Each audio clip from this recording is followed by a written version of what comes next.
À peine 2 jours après leur arrivée, Juan Juan et Yuanzi ont découvert leur enclos intérieur sous les yeux attentifs de leurs soigneurs et vétérinaires. Tout va bien, ils ont bien mangé, on a nettoyé les enclos, on a pesé la nourriture qui restait et on s'est aperçu qu'ils avaient bien mangé. J'ai bien l'impression qu'ils ont adopté la France et le zoo de Beauval. Yeah, it's very nice.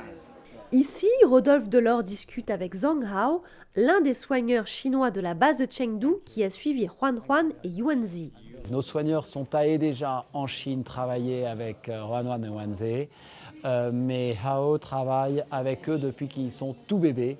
Donc il va rester avec les soigneurs et progressivement il va être de plus en plus en retrait de façon à ce que nos soigneurs puissent être acceptés par les pandas. Mais intéressons-nous à nos 2 pandas et à la découverte de leur nouvel environnement. Dès qu'ils sont sortis ce matin, le mâle a exploré tout l'enclos et a marqué son territoire. En revanche, la femelle était beaucoup plus timide. Elle est sortie timidement, elle est re-rentrée dans ses maisons intérieures, puis ensuite elle est ressortie. Et là, regardez, ils sont juste devant nous, ils mangent sur leur plateforme. Et pour les admirer, les caméras de télévision étaient elles aussi encore présentes.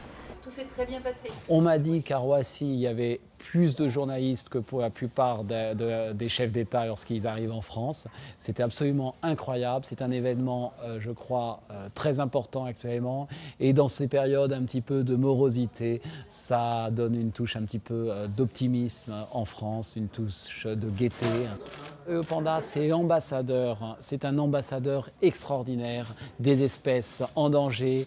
Et présenter des pandas à Beauval, ça va nous permettre d'aller encore plus loin dans notre mission de protection des espèces, de sensibilisation du public.